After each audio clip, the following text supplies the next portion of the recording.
Cool. All right. Hello, everybody. And so thank you on behalf of myself and on behalf of the Hellenic Museum for having me here to speak with you guys today about paleography. And I'm glad to see the lights have gone down because this is actually an adaptation of a workshop that I've given a couple times for university students from the University of Melbourne. So you might know that the University of Melbourne is the only university that does ancient Greek all the way through to the honours level. And I went through that course and I started working at the Hellenic Museum. And we had at that time, I'm not sure, show of hands who's been to the Hellenic Museum? Everybody, right? Fantastic.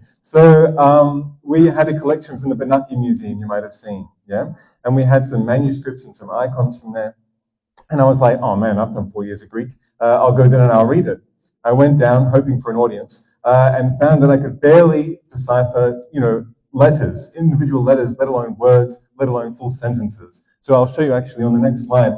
There should be some of the stuff that I saw, and I was like, what the heck is this? So maybe you guys can get it straight away, in which case I'll cry after this. But does anybody have an idea? Maybe the first one you can guess? Not an alpha? That's okay, any guess is a good guess, that's fine. The epsilon. I'll show you, if you click the next slide, it will show us. So it's actually, some of them, sometimes they're a bit too clever. So it's sort of connected the T with the O and all right, okay. But, and then the next one, crazy. But I'm going to, basically the idea of the workshop, when I ran this with university students, was to show them, look, it's fine, we're reading these edited versions of texts, and we think we're reading the primary source when we read ancient Greek. But when you're faced with the actual primary source, when you want to be Indiana Jones and you want to just get an inscription in front of you and figure out where Alexander the Great's tomb is buried or whatever it is, you're going to have to deal with these kinds of variations in the language. And like Mathieu said, it's due to not just evolution in the language over time, but to global geopolitical changes that Greece was undergoing as it became a major player and then the major player within Europe. So, you follow the story of an alpha from its introduction to Greece to today, and you're following the story of Western Europe, of its changes, of its failures and successes. So the other thing is that this is not so much, paleography is the name of the study of old forms of writing, old forms of the alphabet. It's not really taught in Australia, anywhere that I could find. It's quite popular in Italy. I think some Greek universities cover it because they know it's essential to encountering those texts. So that's really the goal for it. But I just think that those of you who have a sort of Greek background and are able to read Greek and kind of see how or what really know the lineage from ancient writing to today's writing is really an enriching story because of how it ties up with everything. Now, I've already gotten off on the wrong track because I have this here to keep me from going off on tangents, and I've already just not looked at it enough. So I'm going to try and stay on topic here.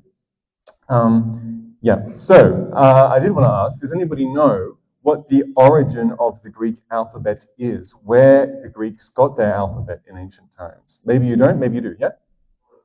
From the Phoenicians, absolutely, so that's correct. And I think the next slide will demonstrate that.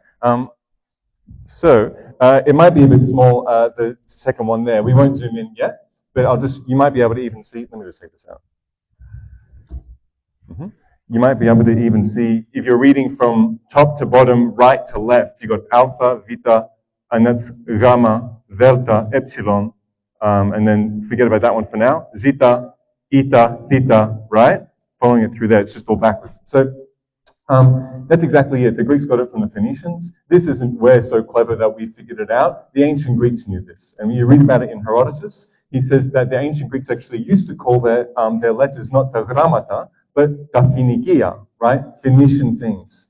That was the ancient Greeks' own understanding of the history of their alphabet. So it's astonishing how much, if you look into their histories and their writing, the degree of archaeology they do on themselves and the degree of historical memory which is preserved purely through oral traditions and is only after a long time written down in the text that we have today. So that's just a really good example. So from Phoenician, they turned a lot of because Phoenician is a Semitic language, no symbols for vowels is a common feature of Semitic languages. So what the Greeks did was they used some of the consonant symbols and reappropriated them for vowels. So alpha being there, you can see omicron, you can even see omega. What else is there?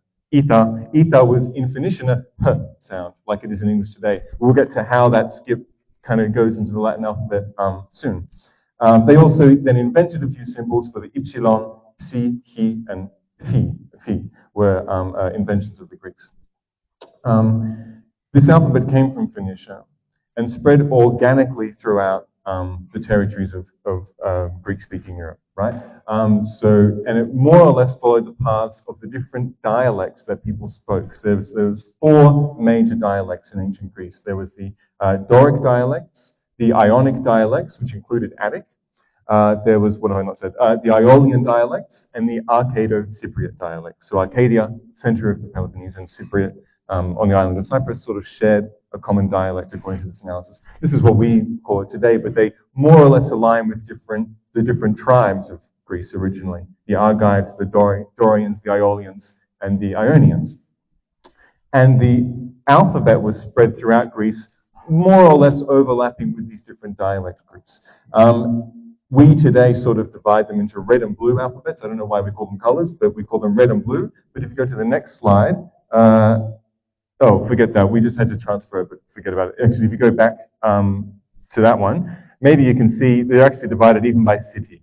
So, of course, Greece has that mountainous terrain, lots of rivers, lots of division. That's why after the collapse of the Bronze Age, I'm doing it again, after the collapse of the Bronze Age, they didn't reform as a massive, world-conquering kingdom, but into those individual city-states, which became so essential to making Greece what it was. And that's why you get such a degree of variation, even from city to city. What I wanted to show you was actually on the next slide, and on the slide after that, if you show us. But we just had to trust me, it's better, because we'll have to zoom in on some bits, and so I had to go to a PDF. Anyway, you'll just have to come to the Hellenic Museum if you want to see the object. But it's a halter, and maybe someone knows what a halter is.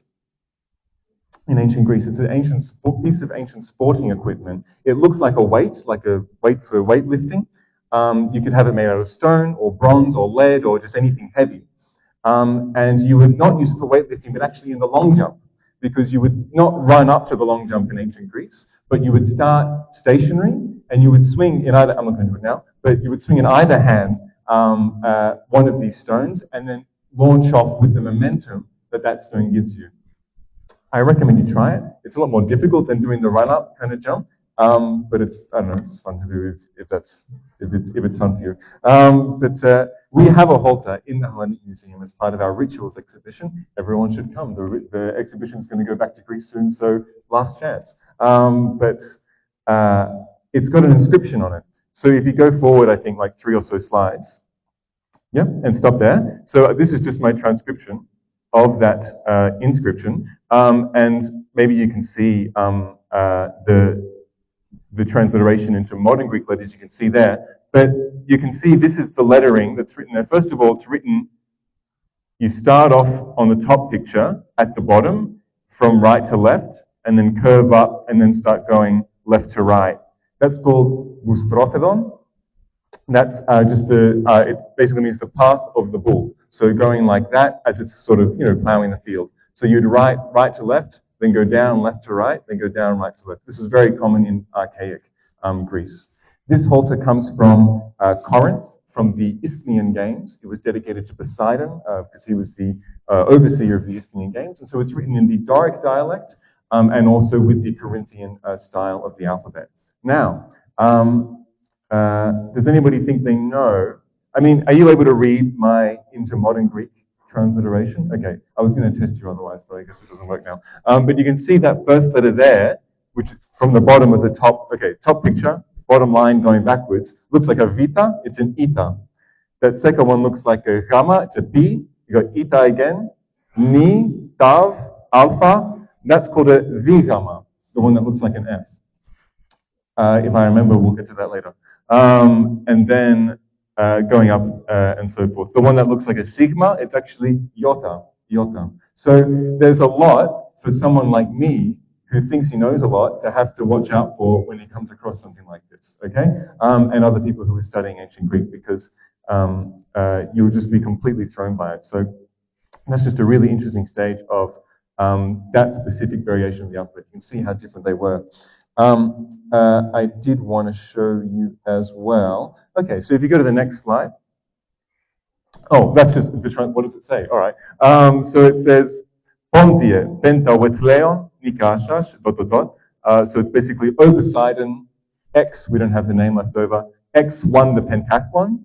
Next one, E the Paleon, Vuish. Vuish is with the diagram as a W sound. So Vuish meaning twice. Ted Evchomenos ti Ethike. So he won the pentathlon. We think he was going to say twice or something, 3 times or something, and won the wrestling twice. Here, praying to you, he dedicates it. So, and it's also written in verse as well, which is quite special. So that's just a bit of an idea of what you've got there. So next slide should be, yeah. And if you zoom in, just on the last 2 columns of the last picture there, so you'll see some of the variations from Evia and from Argos. Now you can see, especially in that last one, can you see the 3rd letter, the gamma, which looks like a C, and the delta, which looks like a D. You've also got a digamma, which is your F. You've got the eta in the place of a H sound, and down below you've got a lambda, which looks like an L.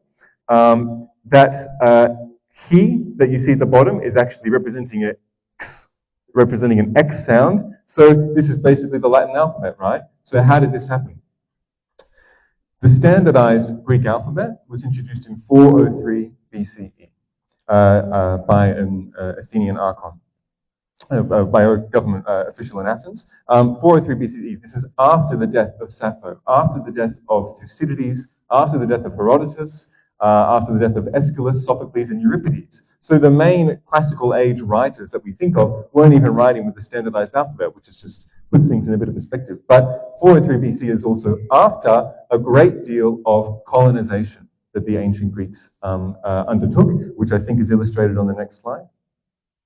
Yeah, so you can see, okay, you get an idea of the map, all the way around the Black Sea, all the way into the Iberian Peninsula, down into Africa, this huge amount of colonization that the Greeks underwent at the beginning, sort of during the Archaic Age. And they took with them their local variations of the alphabet. Okay, maybe you know where this is going, right? From central Greece, from Evia, also the central Peloponnese, they went to southern Italy, brought with them their delta that looks like a D, their lambda that looks like an L and everything. The Romans come, or the Etruscans come, and the Romans come, and they pick up what was by then already an out-of-date alphabet for the ancient Greeks. So they pick up that local variation, and that's how you get the Latin alphabet. So that's just I don't know, to put people in their place, if you like. Okay, what else have I got that I wanted to mention here? Just the other thing is that it's amazing if you go to these regions and see the Latin letters on these archaic inscriptions long before Rome ever had any kind of influence in Italy, and you see what looks to you like Latin lettering on those inscriptions. It's really something to see. The next slide also shows some abbreviated, the next one even after that. Oh, it does have boxes. Okay, next one. Yeah, this one. So, okay, we know that the Romans then eventually took over the Greek territories. It's kind of marked with the death of Cleopatra is when historians think of as the day that Rome took over Greece, right? And Romans really loved abbreviations in their inscriptions. Here there's some. How well are you able to distinguish these letters from where you are? Can you see any of the abbreviations? So, Agathitihi? Where? You can see maybe in the, at the end of the second line, that last bit there, that's a tav and an ita together. Oh, and there where he's underlining is tav, ita, sigma. So sigma is written kind of like a C form. Anyway, things like that. I won't spend too long on this, but it's kind of littered throughout there. It's another thing I bring up with students just to let them know what to look out for. But this is very much Roman influence, so we'll move quickly past it. These are just the branches of paleography. So we were looking at epigraphy. There's also papyrology, which is the study, what do you think, of writing on papyrus, and then codicology, also sometimes called paleography by itself, which is looking at the style of writing on parchment in manuscripts. And we'll also look at a couple others by the end of this talk. So, next slide. Yeah, so we'll start off by looking at a papyrus. This is actually from a magical papyrus. You can maybe see that little dude in the corner. So what it says on this is telling someone how to how to perform sort of magical rites to get what he wants from his desires. That's the god. That's a version of the god Hermes, which is called Bessus. And within the instructions there, it says to write down your desires with ink made out of, and I wrote it down, made out of crow blood, white dove blood, myrrh, rainwater, cinnabar. Cinnabar was used frequently as red pigment. It's also largely just mercury, so it's very highly toxic, and mulberry sap. And then you had to draw that picture. If it looks like an idiot drew it, it's because it was drawn with the left hand. That's just the story of that papyrus there. When you see really a lot of stuff on papyri that was not meant to be preserved for history. And that's really what's fascinating about looking at papyri especially. Because obviously there's Herodotus, Homer, whatever that we're supposed to be reading. But you also get a lot of things that we're not supposed to be looking at. And it just gives you that extra bit of immersion into what were the ancients really thinking? What were they really like? How much like us? How different from us were they really? Before I start looking at some specific examples, I'll just mention just briefly about the context of papyri in the classical world. Libraries were starting to be built up by the classical world already. Private libraries with written on papyrus scrolls. There's also the book trade, so papyrus extends the book trade, and you would have booksellers who hire a lot of slave copyists, because copying is not a fun job. So you get slaves to copy out the books, and then you sell them as part of your business as a bookseller. It's mentioned in Plato and a couple other sources. Aristophanes, the comic playwright, mentions that Euripides had a large library and accuses him of just going into his library and looking for ideas to put into his own plays. Plato had the institutional library of the Academia, right, of the school that he established, and then Aristotle had the institutional library of the Lyceum. And then Aristotle's library was the direct inspiration for the large library, the great library, some might say, of Alexandria during the Hellenistic period after the death of Alexander the Great. So the Library of Alexandria is said to have contained, at least at one point, 490,000 volumes on papyrus. This is larger than the second largest, which was at Pergamon, which was 400,000 volumes. Yes, the Alexandrians are sort of known for their hunger for literally anything. I mean, they were indiscriminate as to the quality. People would say, oh, this is a lost book by Homer. And they'd say, I don't care if it is or isn't it, just give it to me, right? You might have heard the stories about people coming in on ships. The ships would get searched whenever they came into Alexandria to see if there were any books there. And if there were any books, they had to hand them in so they could be copied. Very often the librarians at Alexandria would give back the copies and hold on to the originals. They were obsessed with even translating the works, not just of Greeks, but of all the other surrounding cultures, because at this point, I'll try to stay brief. At this point, Alexander the Great has conquered all the way up to the borders of India.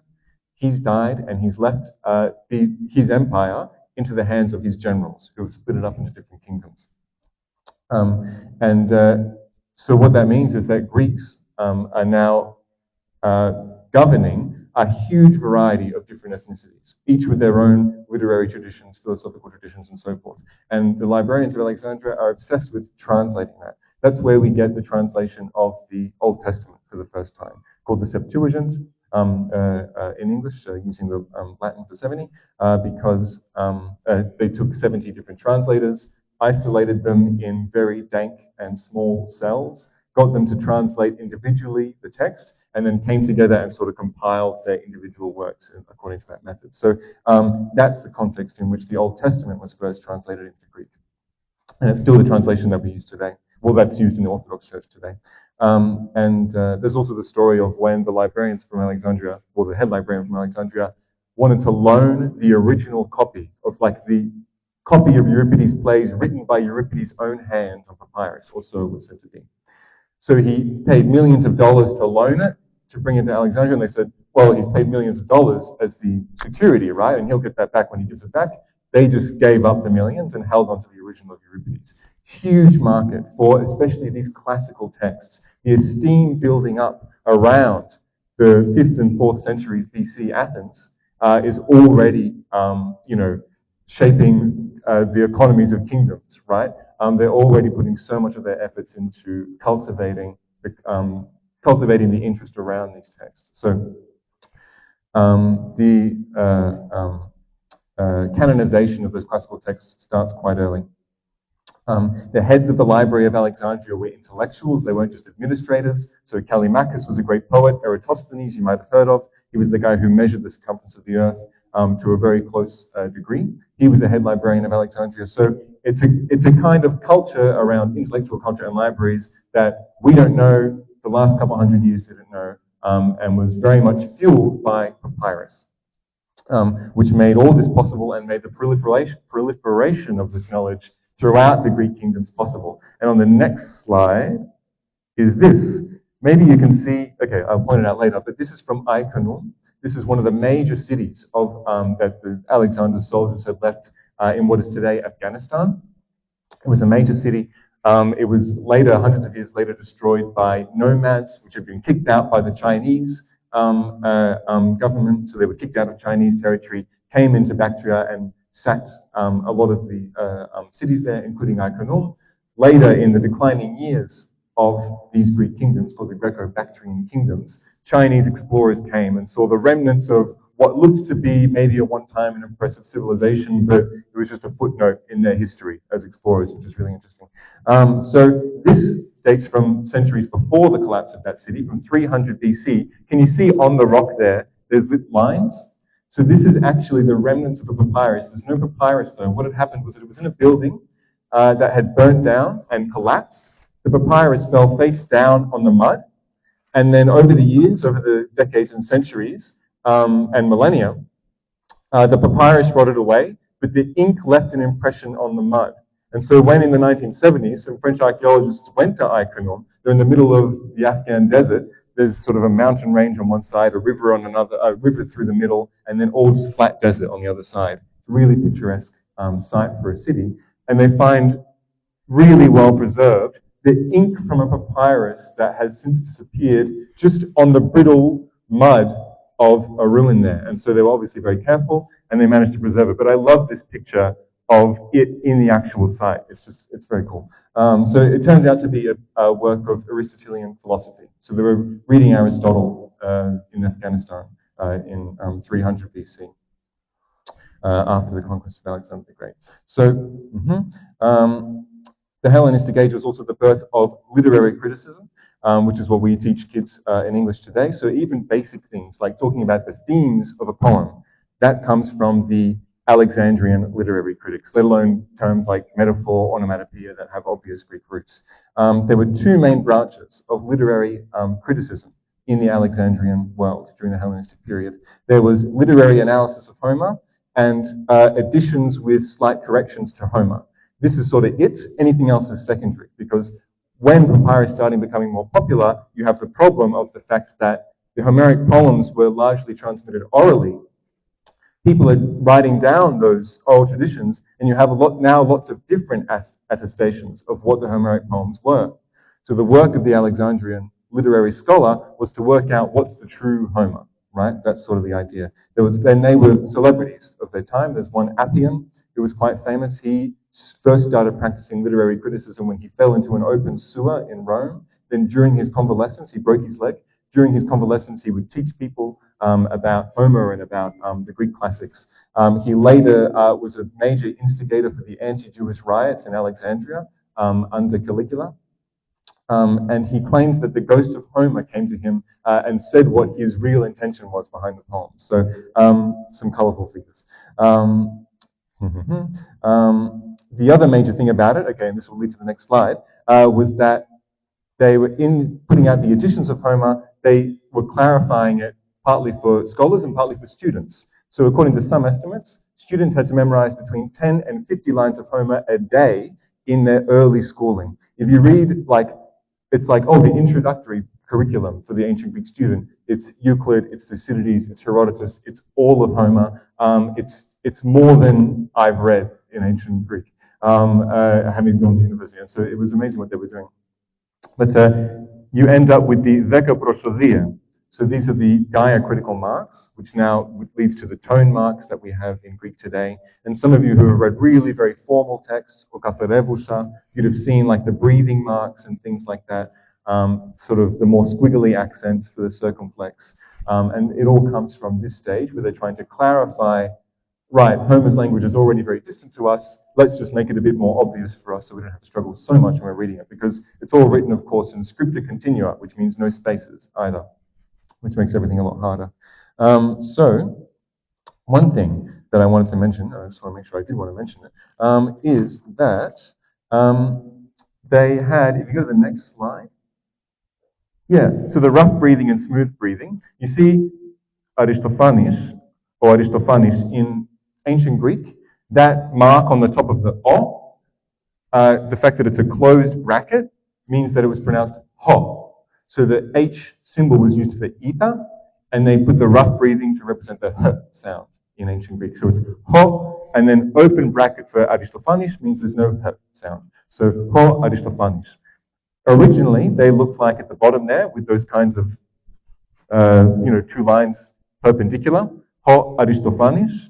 And the origin of those two lines, if you click next, is actually that together it's like an H split in two. So they had that memory of the fact that the H was a h sound, and they split it in two to make the breathing marks, which we still use if we study ancient Greek today.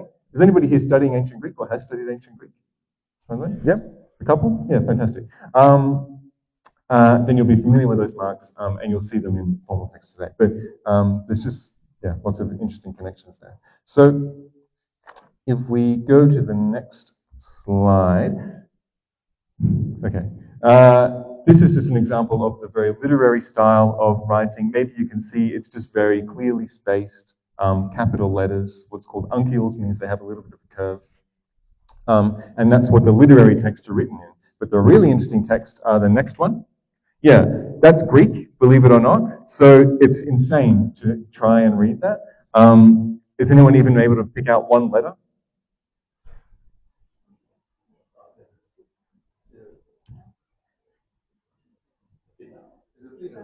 Theta. Oh, theta at the end. Yep, very good. That's actually a number, so I can't remember what number that is. But it's they use the letters in order for their numbers.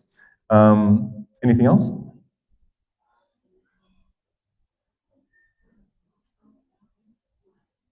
Yeah, you're probably getting some of them, but it's hard to sort of make out a word there. And if you click the next slide, by a miracle, it's been transcribed and translated. This is actually part of the Ian Potter collection. But basically, usually with the students, I would go through and we would look at, okay, what's this letter, what's this letter, what's this letter, but forget about it for now. I'll just tell you that this is a tax receipt for the Desert Patrol Service in Egypt. I almost said India. In Egypt. So the Fayum settlement was an artificial settlement. They drained out a lake and created a settlement there for the Ptolemaic soldiers to live. And from the Fayum settlement to Memphis, you had to cross the desert. And there was the desert patrol, or the desert police, who would be there, and you'd pay them so that nothing happened to your caravan, right, on the way through to the desert. This sounds a lot to me more like shame if anything happened to your caravan, wouldn't it, on your way to the desert? Better pay us, and we'll make sure that it's all safe. So a protection racket, basically, for the inhabitants of the Fayum settlement. And that's just saying that he's paid whatever it is that's needed and whatever he's got with him. The next one, and I just want to make sure that I am on track here. The next one, forget about this. Next one. Next one. Yeah, this is another receipt. It's a bit more lengthy. This is a really interesting one. I'll just read basically to you now. This is what I point out to students here is how difficult the handwriting can be and how various it can be in its style. So you see a lot of some of the same forms of the letters here. We won't focus too much on it now, but this is a receipt that I use as an example. It's for the sale of a slave. It says that the slave is 8 years old. It's being sold by a woman who owns the slave. She's selling it to another woman. The slave is 8 years old. Its name is, her name is Sarapun. She's 8 years old. She doesn't belong to anybody else. She doesn't have leprosy, and she doesn't have epilepsy. And they paid, oh man, I can't really read it here, 140 drachmas, 140 silver drachmas for her. And then it says at the end that the husband of the woman, Dionysios, wrote this because his wife doesn't know how to write. So a lot of really cool just details there. that you can see. And so I really love bringing this one up. And there's some interesting dating in the bottom, but the next one is another good papyrus. Maybe you can see from the letters there sort of the style that it's done. It's a lot more sort of rudimentary, a lot more spaced out. It's actually written by a child.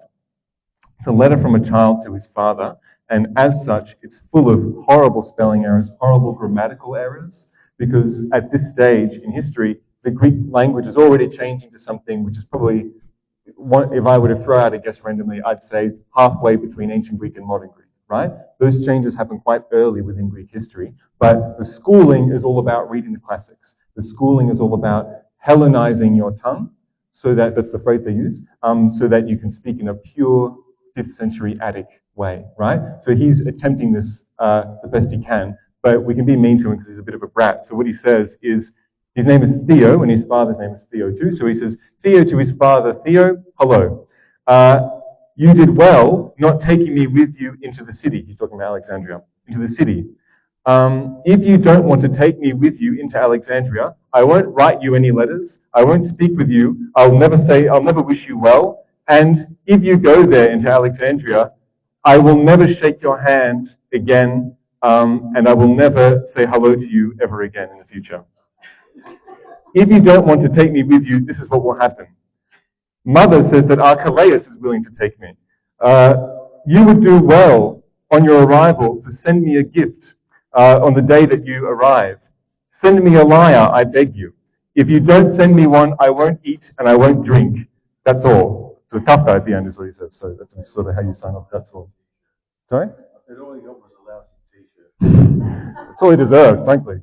Bit of a brat. Anyway, so this is what I mean by we were never meant to read it, right? So it's just a really cool insight. And if you learn about the different letter forms, if you learn about the different spelling, then those students who learn ancient Greek can get a lot more out of the language than, it's great reading Herodotus and Homer. I do it all day, but they can really just get that extra bit of immersion, which is really special.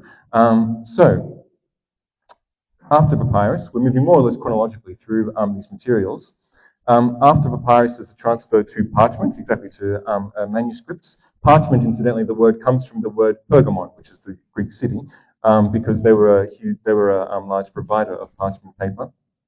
And the transition from papyrus to parchment has to do with a very significant geopolitical and global religious change that was occurring at the end of late antiquity or sort of medieval periods, depending where you draw your lines, which is the spread of the Arabian Empire. So the Arabian Empire took over Egypt and Lebanon. Those are the major sources of papyrus that are used. So they largely turned to parchment to be used instead. Just in terms of the spread of the Arabian Empire, one of the key factors, not the main factor, but a very key factor in the spread of the Arabian Empire was that in the 500s AD, the Greeks, the Byzantine Empire, or Roman Empire, whatever terminology you want to use, were fighting against the Persians, right? They're a centuries-old enemy. And so they need reinforcements. They're stretched out on every border. And so they go into this untapped desert peninsula with these sort of dispersed Arabian, Semitic-speaking tribes.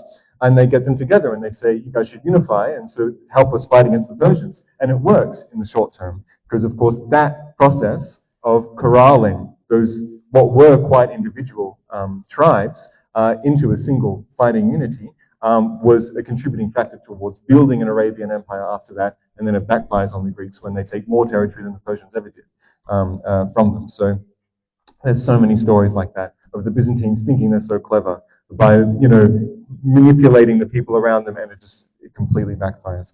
I will just check the time. I want to know how long I'm speaking for. I'm all good? Cool. So the Christian age is basically what we're looking at here. And Christianity determines a lot of what gets copied and how it gets copied.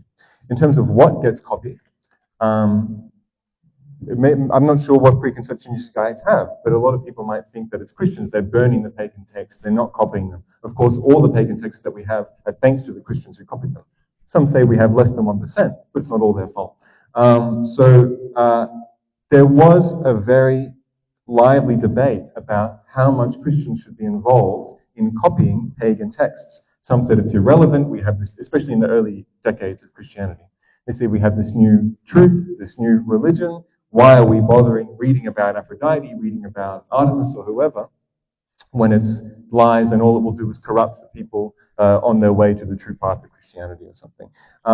But it's not exactly how it played out in reality. So there's, of course, St. Basil, one of the sort of main figures in the Orthodox Church. He wrote a treatise on the use of classical texts by Christian scholars. So he's saying it's okay to read pagan texts as long as you have this attitude, more or less. Basil's schoolmate in Athens, they went to Athens together to school, Julian, who later became emperor, known as Julian the Apostate, that is, Julian the one who rejected Christianity during his rule. He was brought up as a Christian, but he was forced into the position of emperor, and he decided enough of this. This is maybe a few decades after Emperor Constantine. He decided enough of this, I'm going to try and crush Christianity and get the Hellenic, is what they called it, Hellenism, or the pagan, as we would call it, religion, back on track. Unfortunately, he was very unpopular. He lost a lot of wars. He made a lot of faux pas, and he died less than 2 years after he became emperor.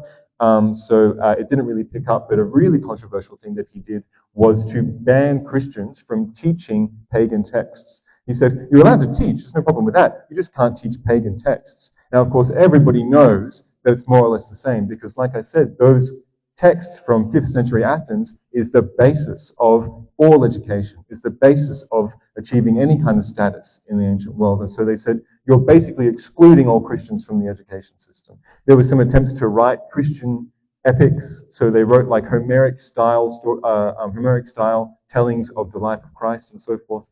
They weren't that popular. I guess they just weren't as good as the original, but that was just a controversial move, which gives us a bit of an insight into what was the Christian attitude towards these pagan texts. They weren't just going around burning them. If it came to, I have to copy out the Gospel of Luke or save this obscure text from Archimedes, sometimes they picked the Gospel of Luke. But they weren't out there outraged, hunting them down and destroying them necessarily. That story tends to be a bit exaggerated in some particular books that we could name. So, as for how that gets copied in the next... Oh, I was going to read you this, actually. I think I might leave it for now. This is basically a scene from, if you see it in the red there, it says, Osios patir elenchon meta tu patriarchou ton ikonomachon, right, of the iconoclasts. So this is an illustration, so obviously this is after the time of iconoclasm, and against the idea of iconoclasm, showing some two guys with halos trying to convince the patriarch to stop his wave of iconoclasm. You're all familiar with the idea of iconoclasm? The destruction of icons during the early centuries of the Byzantine Empire. There were some bad losses to the Arabian Empire, and they said, well, they haven't got any pictures, probably they're getting it right. So that was sort of the beginning of a religious debate, which became a political opposition. Anyway, there they are going to put an image of Christ in some boiling acid or something. And there's just an interesting psalm at the top there with some really elegant letter forms. But I think we'll focus on that a little bit soon. Instead, I will show you something else, which is the next slide. The nomina sacra. You see this in icons all the time today. So that's where you have the first and last letter of the word, just to represent it. It's usually for names. So there you can see in the circle on the manuscript, it's iota ypsilon chi ypsilon, Jesu Christou, right? So it's the genitive of Jesus Christ. And then at the bottom there, it's stavron. So they've kind of combined the T, the tav, and the ro into like an image of Christ on the cross kind of thing. And that later became, I think that's still a popular symbol, that T and the ro together there. So, and then there's a list there. Hopefully you can see it. Maybe if we can zoom in just on that list of the nomina sacra. Yeah. Just, you see the first and last letters, Theos, Kyrios, Jesus, Christos, so forth. You see them all the time in icons. If you hadn't kind of put that together now, because sometimes they're really high, and we'll look at icons later, then now you kind of know what a lot of it is about. So if you go to the next slide. Okay, yeah. In this period, the spread of culture and religion is a goal in itself, and with that comes the spread of the writing, which is the basis. It's a religion of the book, right? To biblio, right? The Bible. So with that comes the spreading of writing and the culture of writing. This is what's called Alexandrian Majuscule. Majuscule just means capital letters. The Alexandrian style. It's this really nice, like very slender, but then very wide between the slender vertical strokes and things. And if you look at the Coptic text in the next slide, you can see very directly how the Coptic writing, which is the sort of Greco-Egyptian sort of language used in the Coptic Church, was directly taken from what was a style in Greece at the time and quickly moved on, but became anchored as an essential part of writing in the Coptic language. And in the next slide, there's another example. This is ogive majuscule. Ogive actually means the shape of a Gothic arch. But do you guys know what culture this is going to lead to? Can you guess from looking at it? Maybe if we zoom in on the second one.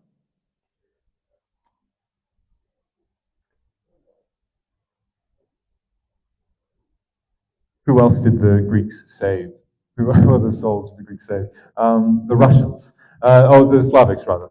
So this is the beginning of the Cyrillic alphabet. If anyone knows the Cyrillic alphabet, actually, if you go to the next slide, the D and what looks like an eta is actually the N, and you can see in the text there that the N is really starting to turn into like a straight line in between the two lines there. And the D has those two marks at the bottom. I won't run up and necessarily point it out now, but if you put the cursor just down to the next line, oh, there's one, yeah, exactly, yeah. So it really looks like it. So again, so that's, the story. Cyril and Methodius, they take the alphabet and they transcribe the Slavonic languages, becomes Old Church Slavonic, to teach them Orthodox Christianity.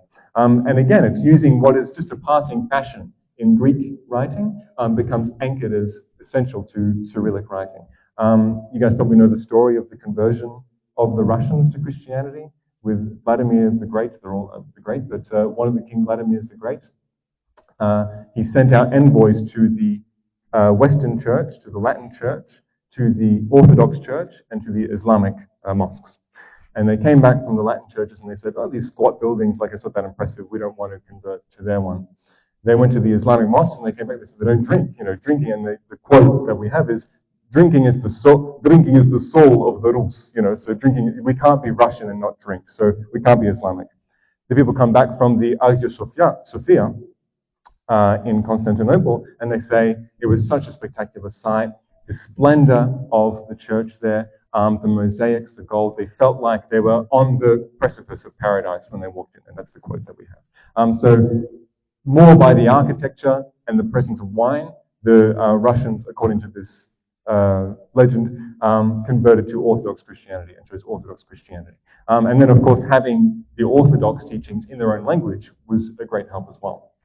So that's just a part of how these different writings, you can see the influence of these changing writing styles throughout the Eurasian continent as you move through. Now, okay, I've gone off track. That's it. Oh, there's the next slide. Yeah, this is a church which is built in Russia. So because Russia is Orthodox and it comes from this tradition, I just wanted to show you a church in Russia which was built in 2014. And I just think it's really cool, first of all, because it's got some Greek there. You can see, yeah, maybe if you zoom in there, are we able to see better? Yeah, you see, mi, ro, theta, ypsilon, which is mitir theou, right? Mother of God. You see that on icons everywhere in the Greek church as well. And on the other one, on the other picture, it says on, which means the one who is. Whoops. Yeah, on, which means the one who is, which is a translation of Yahweh in Hebrew. But this church is also made out of melted down Nazi tanks captured by the Soviets. So it's just such a cool thing. I had to find an excuse to put it in there. So that's all I had to say about that. Okay, so throughout the Byzantine Empire, changes in political stability led to changes in the literacy rates amongst the people generally and amongst the elites. During the 9th century, there was what was called the Defteros Hellenismos, which is sort of the Second Hellenism. Yep, that's a manuscript from the time of the Second Hellenism, because during that time, they burnt all the manuscripts written in capital letters and replaced them with manuscripts written in lowercase minuscule letters. And so you can see that they started off already with a lot of ligatures, abbreviations, symbolic representations of different words. So like Betty was written as like just a squiggle, and we'll take a look at some of them. But this is really where it gets very cryptic and really where it gets very difficult, if you thought it wasn't already. Some people say it looks kind of Arabic. Possibly there was some kind of influence with the Arabic Enlightenment going on at the time, and they saw the Arabic text and sort of liked the exotic look of it. I'm not sure, but in any case, it really became very abstract, full of those almost ideograms. And typologists, so people who were studying the different styles of the writing across the manuscripts, across the centuries. They want to try and date. They want to say, oh, well, this A is slightly curved, so it's probably from the 8th century BC, and then this B is actually the larger form, so it's from the 11th century BC, and so forth. And don't bother with this, because we found sort of like an advertisement of services by a scribe. And he's saying, I'm a great scribe, I know my spelling, I know ancient Greek, and look, I can copy all the old styles of writing as well. So in this one document, he's intentionally copying 5th century styles, 6th century styles, 8th century styles, and everything. Basically showing, don't worry about trying to typologically analyze, because it could have been written at any time, because people are intentionally trying to make things look like they're a different style in that way, which is really interesting.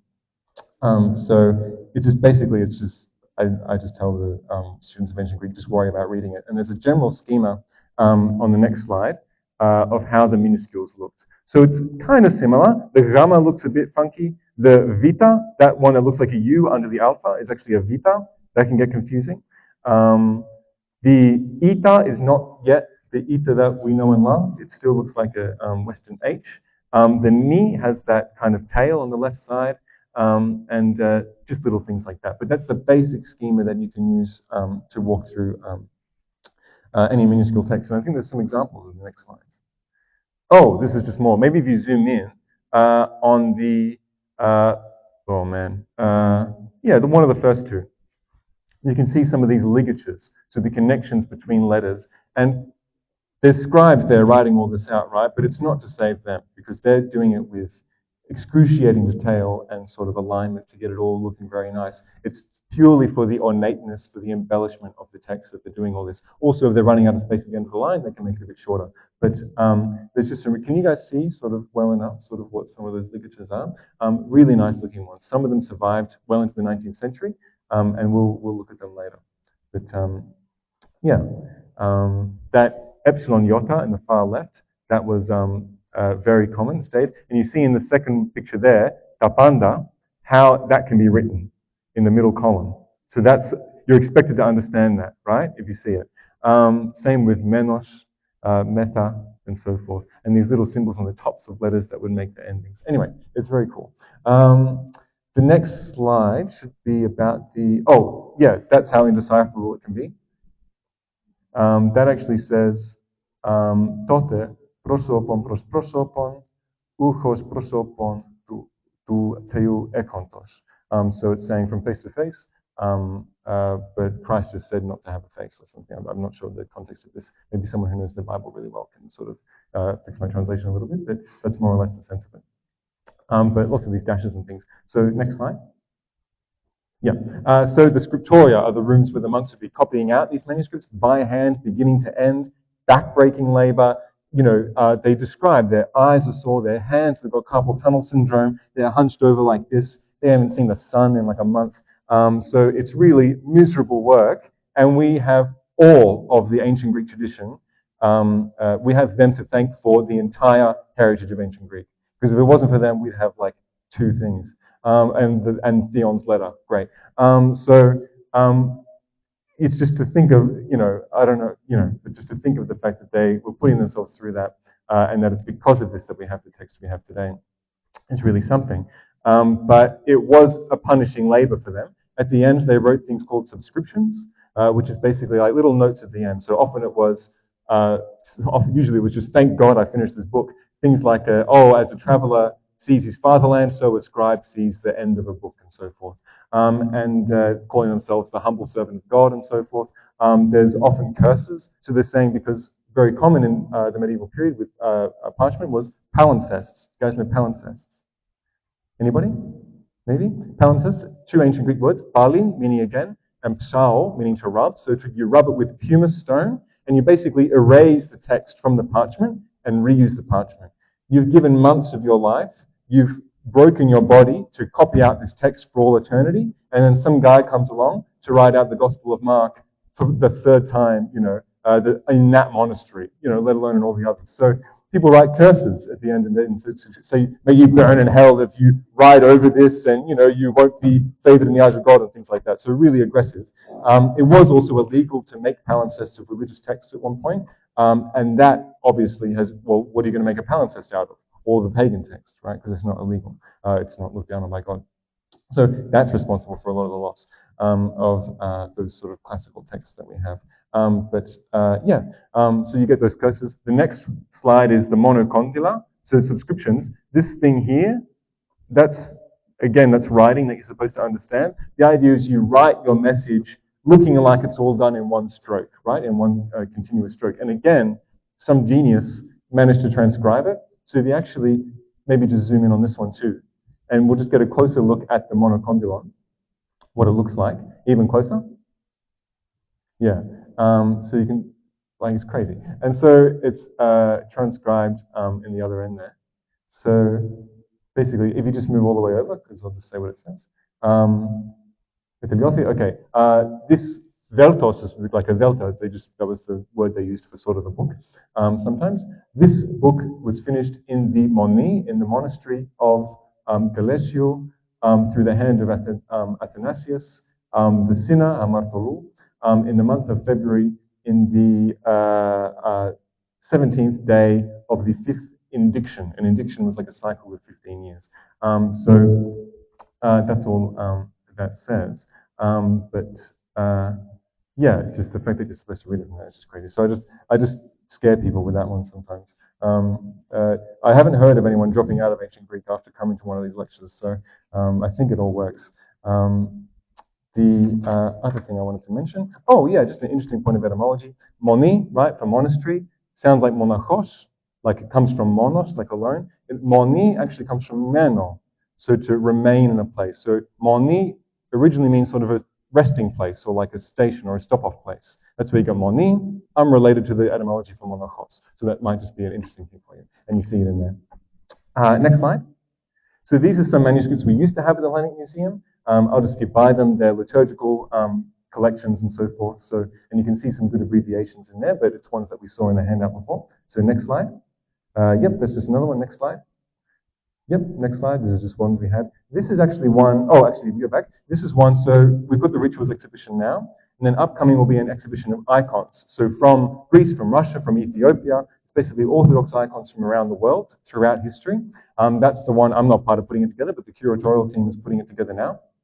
And I'm not sure what's confirmed, what's not. They're still organizing what objects, funding, and things like that. But this is one we're hoping to get, which is cool. And if you go to the next slide, can you guys see the top right there, sort of? Yeah. I just thought I'd show you one a bit closer with the transcription, so you can piece together evlogitos, right? The first word there, that nice elaborate gamma, evlogitos. Nomen sacrum, Christos, o Theos, right? Theta sigma. Ho houtos, evdokisas, that's a epsilon, ypsilon, delta, yeah? Evdokisas, doxasoi.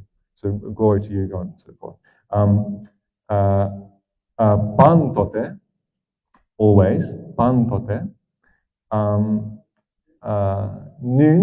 Noon, that's a capital N, and then ypsilon nu, kind of run together like that. Noon, ke, ai, always.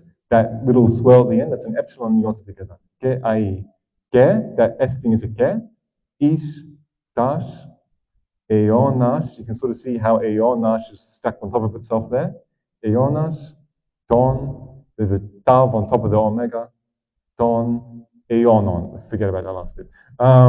So anyway, just thought you might appreciate kind of reading letter by letter off of a manuscript like that.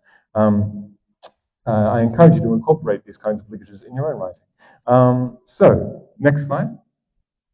Okay, Byzantine inscriptions. So icons, because we see them all the time. They're in the church all the time, and we're going to have a big collection of them at the museum. So I thought I'd show you some cool icon inscriptions. We go to the next slide.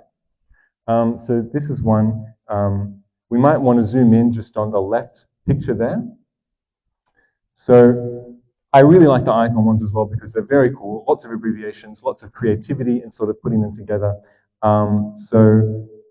That's kappa, epsilon, and so forth. And if we go to the next slide, that'll show the transcription. Whoops. Okay. Yeah. Kyrie εισιεβάστασας αυτόν επέμει που έθηκα σε αυτόν και εγώ αυτόν αρώ. So, Lord, this is where she sees Christ resurrected, and she doesn't see his body in the tomb, and so she thinks it's just a random guy, and she says, if you've moved his body, tell me and I'll go get it. So she's saying, sir, if you moved him, tell me where you put him, and I, him, will take, right? And so, maybe if you zoom in again, sorry, I'm getting you to zoom in and out a lot, on that text there, you can see some of the abbreviations. So first of all, nomen sacrum, K-E is Kyrie, Lord, right? Ebastas, sas, B, so Vita, Alpha, Sigma and Tav together in like whatever the heck that is. Alpha, Sigma, and the tick at the top is Alpha Sigma. The Tav with the two dashes is Ton, very common. Then next to it, Epsilon Iota in one little thing. And at the end of that line, very important one, Omicron Epsilon together, right? It's like ooh, so written like that on top of each other. Those are some of the main ones that's good to know. And next line. That's what he's saying. Can anybody read this one? Oh, Jesus, yeah. Sorry, I told you that one. But the text, can you read it? Wait, who said what? Mimo what? Afton, not Afton. Is there another? You got right. Mimo is correct, yeah. But did somebody say another one for the last word? Upton. It's more uptu, actually. It looks like a nu, but it's actually a ypsilon. But does anyone know what this line is saying? He's saying, don't touch me. It's what he says. When she reaches out to touch him, he says, don't touch me. It's a cryptic line in the Bible. But that's exactly well spotted. The uptu, the P and the tav together there, making like a little chair. Yeah. And then next slide. That's just what it is. Next slide. Does anyone want to try reading this? It's η μετά την έγερσιν προς τη Magdalene. So that one's pretty good. Just a couple bits where it's put together like pros, pi and ro put together there.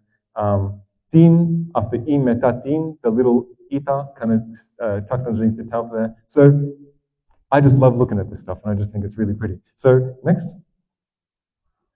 Does anyone know what the scene might be? Yeah, Jonah and the whale. Yeah, exactly. So it says there, I ek tu kitus anadosis tu prophitu Yona. Yeah? And you've got at the bottom line there, what? Yeah. Oh, Yona, yeah. If you zoom in actually on that bit, you see that Omicron Ypsilon together lots of times. I ek tu kitus anadosis tu prophitu Yona. Yeah? And again, pro, that p, that p, ro together. So they're standardized and they're across a lot of them. These are very forgiving icons. You can get some with really horrible spelling, including in the next slide. So this is one we had at the Hellenic Museum. Does anyone want to try reading on the left there?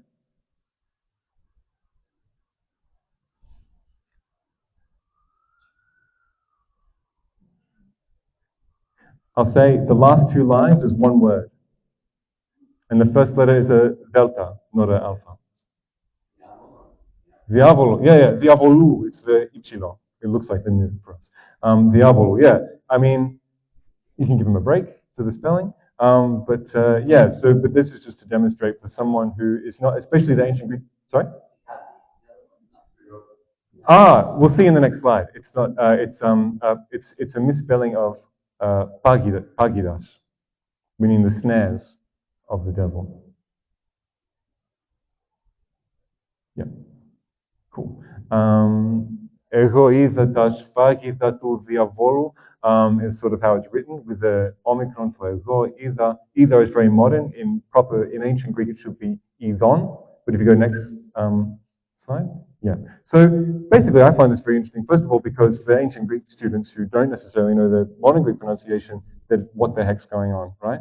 And for they really have a lot of trouble with this. But also, it demonstrates that these painters aren't getting their education in verses from the Bible from reading it. They're getting it orally. The book is obviously very readily available, and it's well studied, but it's mostly by hearing that they know these passages. Because if they were reading it, they'd recognize the correct spelling. So that's just another insight into what the lives of these painters was like. So next one, I think we'll skip. Oops. Okay. Yep. Skip the next one. Can we go to the next one? Maybe. Okay. We can look at this one if we can't go to the next one. Yep. Okay. Yep. This is one of the ones that we're hoping to get. I might just check how I'm going to see if we'll read it. Maybe not. So this is just another one we're hoping to get. If you go to the next slide, it sort of shows what it says there. But if anyone's interested, I can send you some of these things with the transcriptions. If you really want to look at sort of analyzing the letters and how to read them, especially in the icons, I can send you some materials, which I send to the ancient Greek students. So I'm very happy to do that. But I know when we're all here and we're kind of looking at the PowerPoint together, it's not necessarily so easy. So next slide. So we got print. ETP, I'm not sure if that's modern Greek, but in ancient Greek, that's how in sort of when they're using the ancient Greek during the Renaissance, that's how they refer to print. So this is for the ancient Greek students. So print, okay, comes along during the Renaissance. Humanism is here, renewed interest in the classical texts. And a lot of that is aided by Greek scholars from Constantinople. Even before 1453 and the collapse of Constantinople, Greek scholars, it's already kind of on the way out, right, for a few decades before that. So they're leaving Constantinople, going to Italy and setting themselves up as tutors of Greek there, because humanism in Italy has already started during the 14th century, right, during the late 1300s. So they're making a career for themselves there. While they're there, they're teaching the Greek texts to these Italian humanists. They're showing them the curriculum, which they inherited from Hellenistic times, from just after the death of Alexander the Great. And they're influencing what that curriculum looks like. And so Greek texts, as when printing comes along, are very quickly put through the printing press. Now you would think this is a great opportunity for standardization of the Greek alphabet, right? Because we saw in the different monasteries, the different styles, the Alexandrian, the Ogive, and the different minuscule styles and all those abbreviations. This is a great chance to standardize it, because the same text will be used for everybody. And also the labor of the scribe means that you can just put the full word there instead of these abbreviations. That would be great, but the opposite happened, the absolute opposite happened. So they thought printing, we can have superhuman ornamentation with our books here. So I think, we'll wait for the next slide. So it just became ridiculous. So, I mean, there's 24 letters in the Greek alphabet, yeah? Double that for capitals, and that's sort of the amount of stamps that you need to make a book in Greek at 50, because you might want some accents or some breathing marks or something. So we've got about 100 stamps. It's common to have 350 stamps, and all those other ones, you've got 100, all those 250 is just for abbreviations, ligatures, and all things. There was a very famous font which came out of France, which had 775 stamps.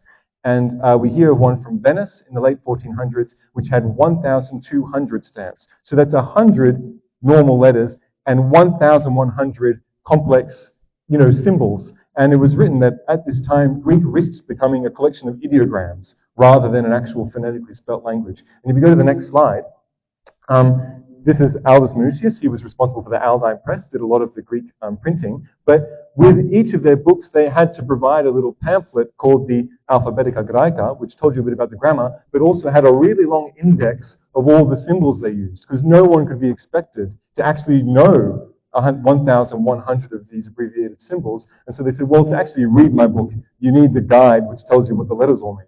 It's just crazy, but the esteem of that ornamentation was obviously very influential. So that's just an unexpected sort of turn from the print books there, which is very good to know of. If you go to the next slide, Yeah, so Aldous Manutius based his font off of the common sort of bureaucratic handwriting in Greek of the day, which looked like this, full of these abbreviations, full of cursive sort of elements, and lots of variety in letter forms, which is sort of why he got to it. This was whittled down over time. So if you go to the next slide, that's just an example from the Gospel of John. We won't look at it now, but next slide. These are some of the ones that lasted well into the 19th century, right? So the top one, you know what that is? Yeah? Do you remember? I said.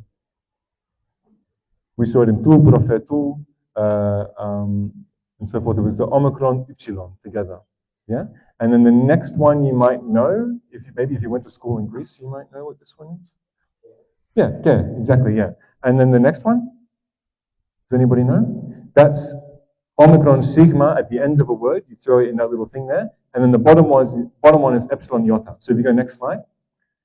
That's just showing where they are. And I put that in there because it just looks cool. That's un, but like, you know. So anyway, that sort of brings us to print, and that's whittled down over time. These are sort of what's left in the 19th century, and then we just get the standard Greek that we have today. So that's beginning to end, the Greek alphabet. Of course, it's just when that printed Greek alphabet is coming in with those refugees, they're starting the humanist schools. Those humanist schools then are the beginning of the grammar schools, and the schools we have today is a derivation of the grammar schools. And it has an immediate origin in the humanist curriculum, which was very much derived from those Byzantine scholars coming in, leaving Constantinople as it was coming to a collapse in the 15th century, and introducing that curriculum to the Italians. So ancient Greek has been very core to school from the beginning of school, and so has ancient Greek writing. So if you go to the next slide, that's just Sasaf Karisto and some ways you can write Sasaf Karisto as well. So that's it. Thank you. Yeah.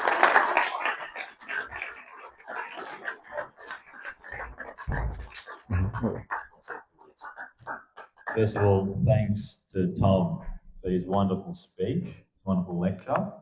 There are a few people I want to thank first as well. Obviously, you can see him running around in the back, Andrew. Andrew's on the main committee. He's been running around today helping organise everything.